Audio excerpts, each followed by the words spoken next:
Hello guys, this is Priyansh Gautam here. तो उम्मीद करता हूँ बढ़िया हो गया आप लोग। आज की वीडियो में बात करने वाले हैं एक बहुत इंपॉर्टेंट एग्जाम के बारे में जो हर स्टूडेंट्स को एग्जाम देना चाहिए, अटेम्प्ट करना चाहिए। ठीक है, 12th क्लास के बाद में। तो उस एग्जाम का नाम है एनडीए, नेशनल डिफेंस एकेडमी का एग्जाम होता है ये। तो बेसिकली मैं आपको बताने वाला हूँ उसका सिलेबस क्या होता है, एग्जाम क्या होता है, कब इसका एप्लीकेशन फॉर्म आप भर सकते हो और कब तक लास्ट डेट है और कब एग्जाम होंगे और उसके लिए क्या क्या बुक्स रेफर करनी चाहिए। तो स्टार्ट करते हैं आज का वीडियो। तो यार सबसे पहली चीज देखो, दो टाइप के स्टूडेंट्स होते हैं। देखो अभी एक कुछ होंगे जो बेसिकली एंट्रेंस वगैरह की तैयारी करेंगे, IPMAT, DU JAT, CUET, JEE Mains या नीट के एग्जाम तैयारी करने वाले स्टूडेंट्स होंगे 12th क्लास के बाद में। और दूसरे वो जो मतलब बोर्ड एग्जाम कैंसिल हो चुके हैं तो अब उनके पास कुछ करने के लिए है नहीं, तो वो मतलब सोच रहे हैं कि क्या करना चाहिए, क्या ऐसे कोई एग्जाम है जो हम दे सकते हैं। तो एक ऐसा एग्जाम है जो आप दे सकते हो, एनडीए एग्जाम। ऐसे तो और एग्जाम होते हैं, फिलहाल अभी हम बात कर रहे हैं एनडीए के बारे में। ठीक है, तो आप एनडीए के लिए भर सकते हो अगर आपने मतलब आपकी क्लास 12 हो चुकी है तो अब आप ये एग्जाम भर सकते हो। और इसकी एग्जाम की जो एप्लीकेशन फॉर्म है वो सबको भरना चाहिए। 9 जून से मतलब स्टार्ट हो चुकी है।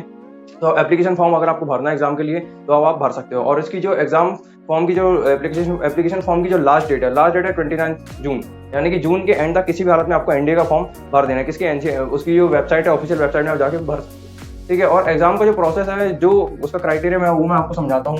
पहले बेसिकली क्या होता है, इसका एग्जाम होता है और एग्जाम की जो डेट है वो मैं आपको बताता हूँ। 5 सितंबर को एनडीए का एग्जाम होगा। ठीक है, ये बात आप ध्यान रखना है। इसकी एग्जाम डेट है 5 सितंबर।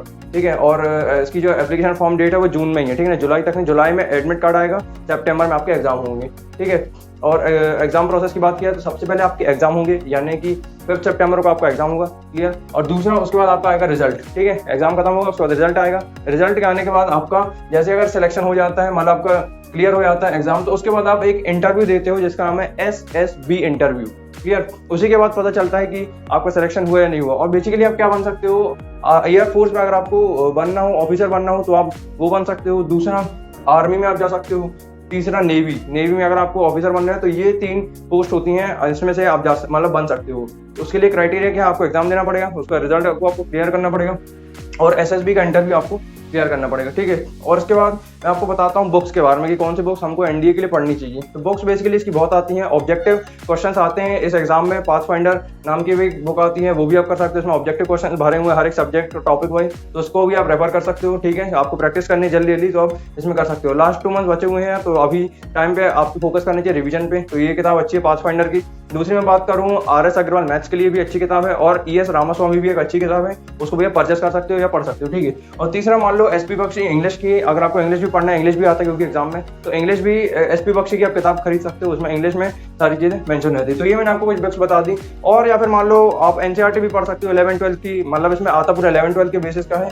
तो इसमें GK और 11th-12th की जो फिजिक्स, केमिस्ट्री, मैथ वगैरह है वो सब आती है इस एग्जाम में। ठीक है, तो वो NCERT से आप सिर्फ NCERT भी आप पढ़ लेते हो तो सफिशिएंट है, सिर्फ आप नोट्स पढ़ लेते हो तो सफिशिएंट है, लेकिन आपको प्रैक्टिस भी करनी चाहिए। तो प्रैक्टिस करने के लिए मैंने आपको एक बुक बताया, Pathfinder, RS Agarwal, SP Bakshi, ये बुक होती है प्रैक्टिस के लिए। ठीक है, उसके बाद मैं आपको बताता हूँ सिलेबस के बारे में। इसका सिलेबस बेसिकली 2 पार्ट में डिवाइडेड है। पहला पार्ट ये रहता है इसका इंग्लिश का, और इंग्लिश में ज्यादातर इसमें चीजें आती हैं। कॉम्प्रिहेंशन आता है, ग्रामर आता है, सुनना ध्यान से, कॉम्प्रिहेंशन आता है, ग्रामर आता है और वोकेबलरी आती है। क्लियर।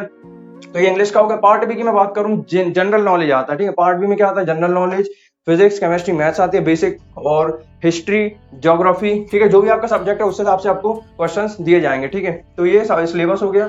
और मैं आपको बात और चीज आपको बताऊं तो इसका जो टाइम होता है एग्जाम का, ये 5 घंटे का।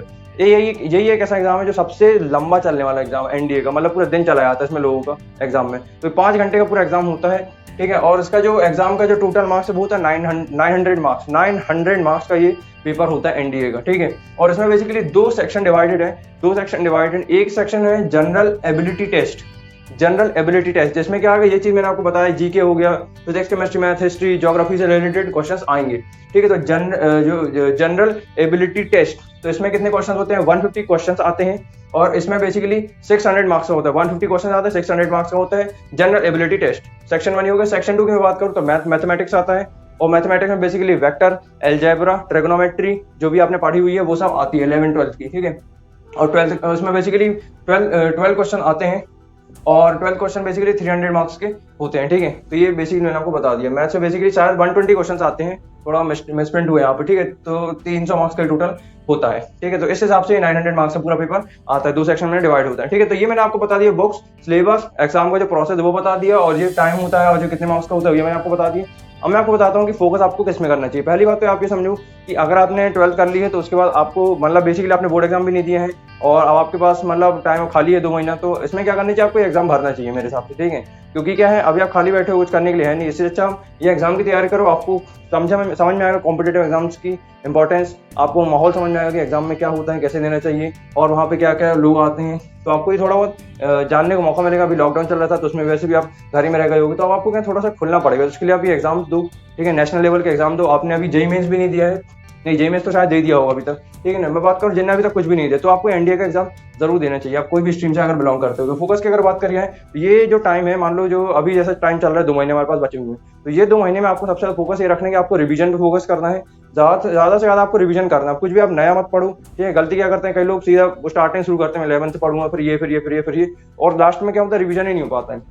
मैं आपको वही समझा रहा हूँ, आपको फोकस इसमें करना है कि आपको कितना ज्यादा रिवाइज हुआ, कितना आपने रिटेन कर लिया, कितना आपने अच्छे से रिवाइज कर लिया, तो उसमें आपको फोकस ज्यादा देना है। जैसे मैं बात करूँ 12th क्लास की, आपको थोड़ा बहुत 12th का पता होगा, उसी को थोड़ा बहुत रिवाइज कर लो। सब मत करो, ये मत सोचो मेरे को रटना, ये समझो कि मेरे को बस सिर्फ समझना है, मेरे को सिर्फ देखना, बस है देखना है और समझना, बस इतना बोलो। देखना है, समझना है, काफी इतने इतने से काम हो जाएगा, ठीक है।